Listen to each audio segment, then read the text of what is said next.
Hello friends, happy Halloween! Today I'm going to make an ancient Egyptian style mummy queen. I had this idea when I saw the body sculpt of Skeleta, so I bought her especially for this repaint. I won't need her clothes, but I'm going to keep the shoes because I think they'll work with my idea. I think her sculpt is absolutely incredible and I want to try and show it off as much as I can with this custom. I don't want to reroot her because her hair is already just right for this. I like the orange streak at the front with all the black in the back, but her hair is really sticky and gross. I first washed it with hot soapy water, which did absolutely nothing. Then a customizer friend from Instagram recommended trying a product used for removing sticker residue. I got this one from the 100 yen store. I think I'm supposed to leave it for 15 minutes. That did absolutely nothing. I tried again with more product and leaving it for longer. Again, nothing. Then on Amazon I found a stronger product by 3D, which I'll link in the description box, and after 2 applications her hair texture was absolutely beautiful and super soft again.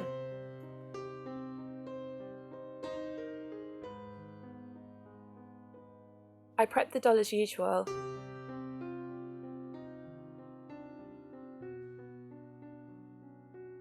I was really surprised about her face sculpt. I didn't really mind what it would look underneath, and I hadn't seen her without her paint before, but that really strong brow ridge is really skeletal looking and I think it'll work great for this repaint. I'm using cling film and tape to protect her hair while I do the repaint. My idea for the face up is that she's still wearing her death mask, but it's been broken so that her skull is showing underneath. And I'm just sketching out where I want the skull to be showing, trying to follow where her jawbone would be. I'm then filling in the death mask portion with gold paint. I based this on Tutankhamun's death mask. I thought about this design quite a lot and kind of ended up giving her a backstory. Like, she was found in her sarcophagus, so these explorers went into this tomb and there was this sarcophagus that was wrapped in chains and iron bars, but the chains didn't look as old as the sarcophagus. So these explorers that can't get equipment into the tiny place where they found her but want to get her out, and while they're doing this, the sarcophagus lid breaks and drops onto her face, which then cracks the death mask, releasing her tormented soul and allows her body to move again. And then I just totally stopped thinking about the concept because that was enough in my design. I'm not really sure where she's escaping to. Maybe she needs to find her lost love or brains, like her own or others, to eat. I don't know, what do you think?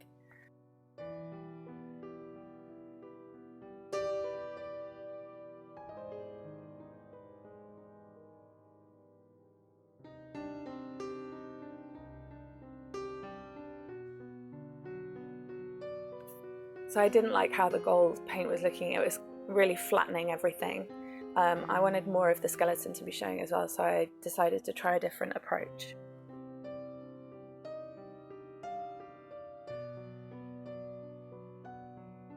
Again, I sketched out where I wanted the skull to show and then where the bones would be underneath. I'm going to show a bit more of the skull, including some of the eye socket.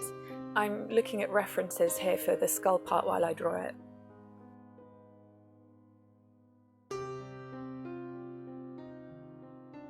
And then I went round that with a cadmium colour.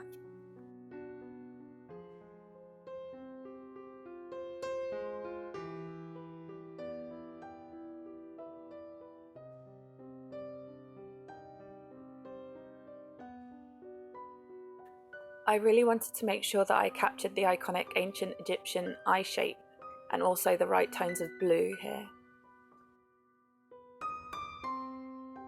The eye that's still covered by the mask I want to look blank because it is supposed to be a mask, and I decided to leave the eye socket in her skull empty. I didn't want to go full gore on this doll because she's my first non-cutesy doll, but I think next year I might go harder and creepier.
I filled in the mask with a canary yellow colour as a base.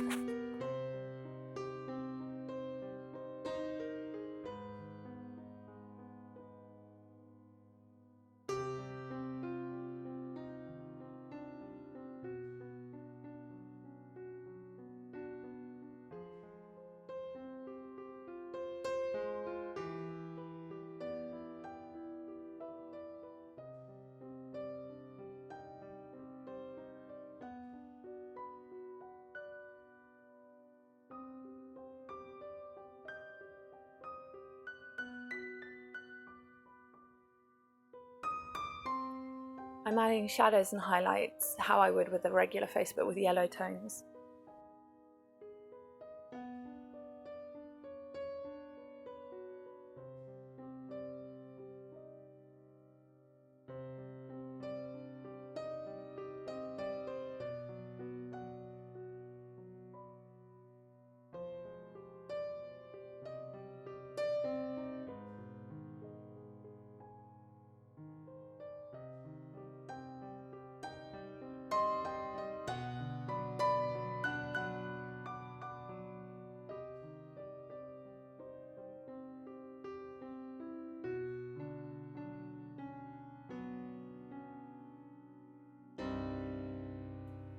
I'm blending those with pastel colours.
So once again, I didn't like how the gold part was looking. So you'll notice there's a huge difference from this frame with the last one. I'm sorry, I lost some footage while I was putting in these weird colours. So right now she does look quite strange and those green tones are really quite strong, but we're going to bring that down with more layers of yellow on top. For my third attempt, I decided to go back to what I know in terms of drawing metals. Look at reference and trust the colours you see. So I'm just going to leave the pencils in the frame so you can kind of see the tones that I decided to use, and I'm going to talk you through my method.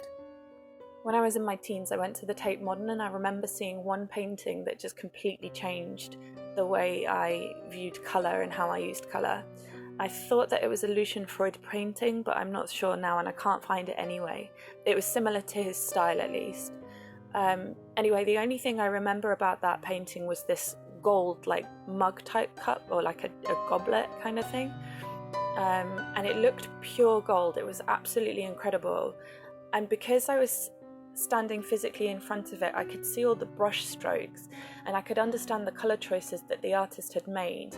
And rather than it being like yellows and oranges, it was all muddy browns and olive greens and khakis, and just colours you would never think you'd use to make a metallic gold colour. While I'm choosing all of these colours to use, I'm looking at pictures of Tutankhamun's death mask and then kind of adapting the shapes on his mask to try and make them look natural to how they would be on this doll's face if it were metallic. Regular shade and highlight just doesn't work for metallic surfaces. So I've darkened all of the shadows in the skull, and I've also added some details to the cracks. This face is kind of opposite to what you would want on a real like human looking face. The inlay for the eyes and the eyebrows is matte, but the rest of the face I want to be shiny, so I'm adding highlights and shadows to the inlays but how they would be on a matte texture.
I'm using the watercolour effect of my white pencil to add the brightest highlights to her face. These aren't on her eyes today, it's on her metallic mask, and again I'm looking at reference as to where I put these. I'm using mica powder in orange, gold and white, and I'm trying to go over the corresponding areas in her face.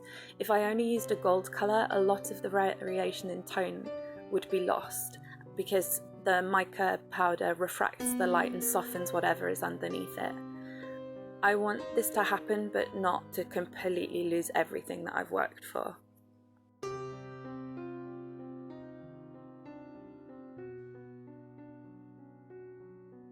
I sprayed the face with sealant again, and then I went over the gold parts with Liquitex gloss varnish. I did 3 coats to try and make her super glossy, and then I went over the eye part in the mask and the skull part with Liquitex matte varnish, and then added a little bit of gloss to her teeth.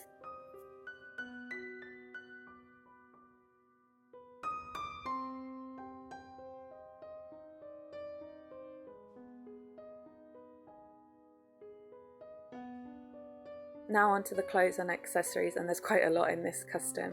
I made a masking tape pattern to make kind of a crop top to be a base for the bandages. For help on pattern drafting, I have a video which I've linked. I wanted this to be above her bust because I want to show as much of her sculpt as possible, but I do want there to be some bandages. Also, I want a base for the collar that I'll be making later. The piece is quite a strange shape. It's just how it turned out to be after I drew it onto the masking tape. As usual, I glued around the edges of the fabric before I cut it out, and then I'm just sewing the shoulders and the side seams and then adding Velcro in the back as a closure.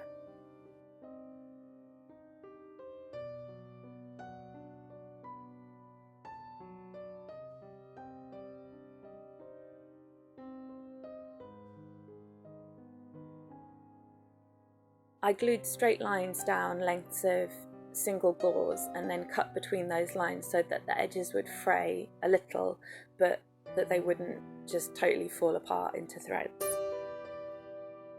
I arranged the strips on the crop top until I liked the way they looked, and then sewed them in place at the back and shoulders.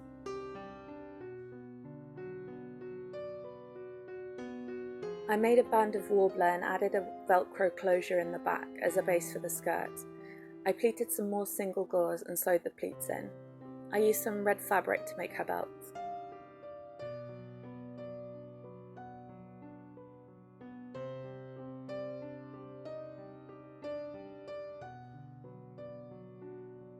I didn't like how the skirt was sitting. There's not enough weight on this scale to pull the skirt down, so I cut all the way up the back, pinned it and sewed it in place to make it hang a little more naturally.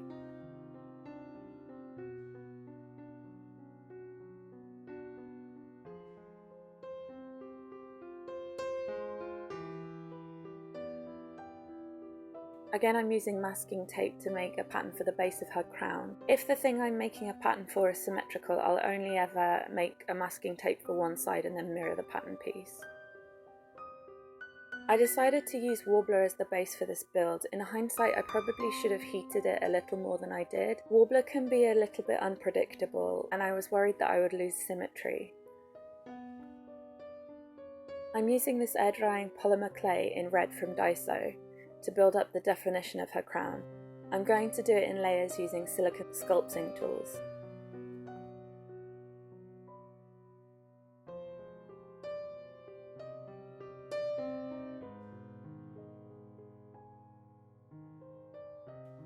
I want to talk a little bit more about this clay.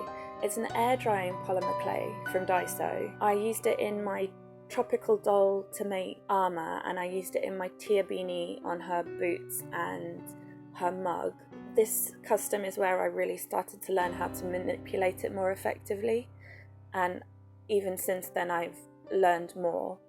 When it dries, it's still flexible, so it's really great for shoes or armour, especially if you want them to be removable. I've been recommending it to people, but I haven't seen it available anywhere really, so other customising friends said they can't get hold of it.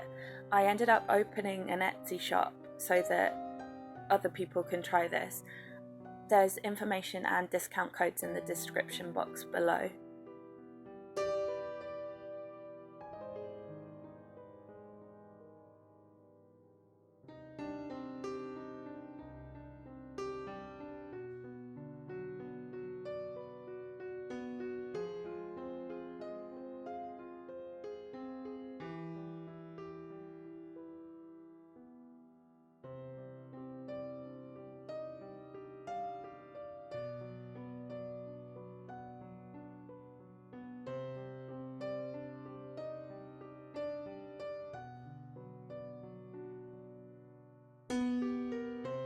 I used a little piece of jewellery wire to make an armature for the head of the vulture on the crown.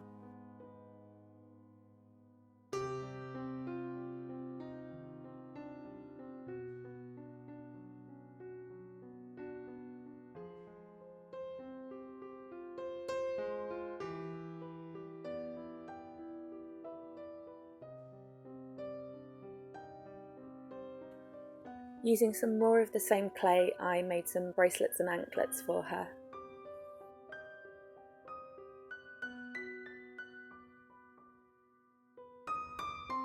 I used glass beads and jewellery wire to make the collar for her.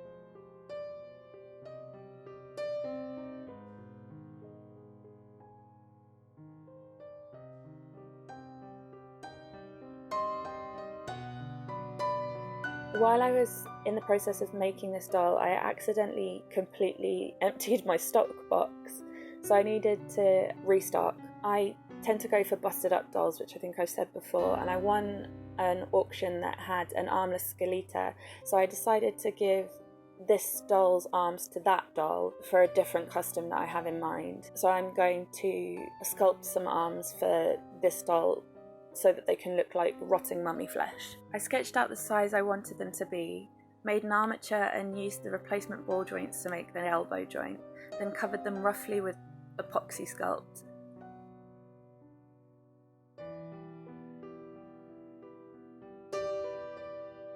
And used the leftovers to make an ankh.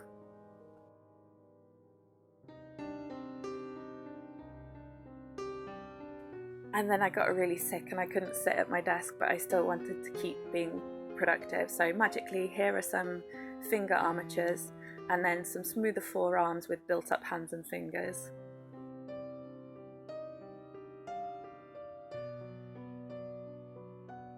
Usually I like to blush the bodies of my dolls, but that means that they need to be sanded, and there's no way I'd be able to sand in the recesses of this doll, which is where the colour would need to stick. So instead I'm using acrylic paint to darken the shadows. I'm adding paint and then wiping off the excess so it stays in the recesses, but I still get the highlights of the natural colour of Skeleta's body.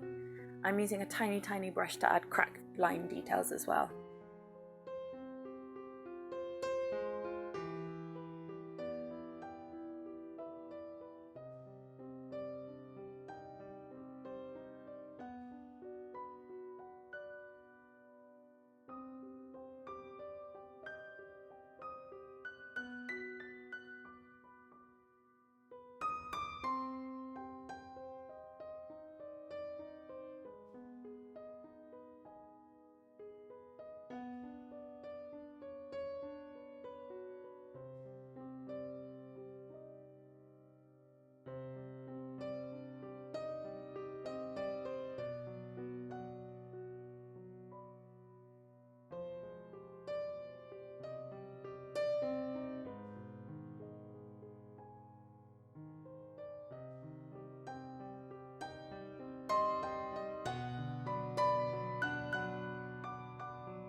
I started to paint the crown. I chose red clay because it's a good base colour for gold, and eventually this crown will be entirely gold. I started by painting the recesses of the crown with burnt umber acrylic paint.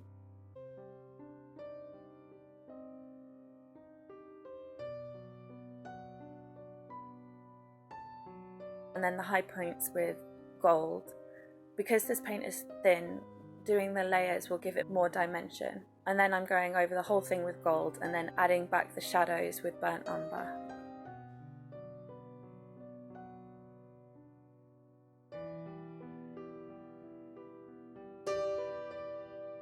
To make the shoes fit with the overall look, I'm first painting the uppers brown, then letting that dry and then dry brushing them with gold. Then I'm painting the soles with burnt umber and wiping the paint back off so it darkens them a little but brings out the details that are sculpted in.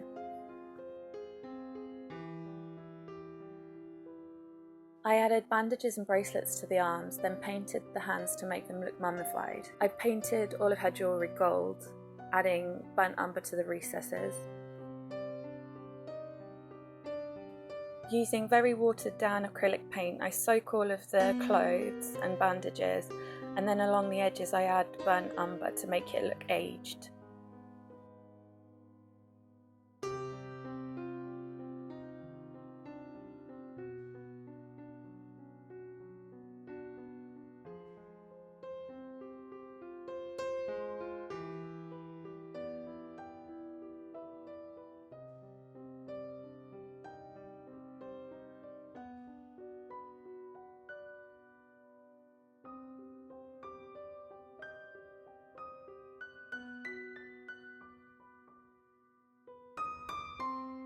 Using a thin brush, I painted a line of gold around the red belt.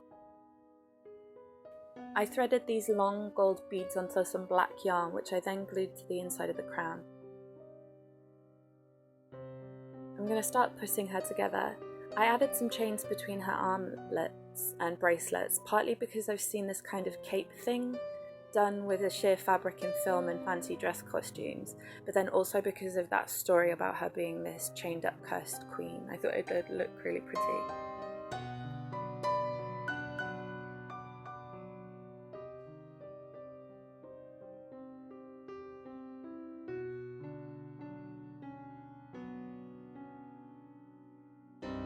I really love how she turned out. I really like the weathering on her clothes. I think I want to try this on like a non-Halloween doll. I really enjoyed the process of making her as well, and I learnt a lot during this build. So what do you think? Are you doing anything for Halloween this year? I'm not doing much. We have a costume party at school, which will be fun. I'm going to be Ash Ketchum, and some of my co-workers are being Pokemon. Thank you for watching. If you have any tips, tricks, comments, concerns, or requests, then please let me know in the comments. My Instagram and Etsy are linked in the description box. Please have a look, especially if you're interested in this clay. I have another video coming up that will use it a lot, and hopefully I'll be able to show you more what I've learned since using it.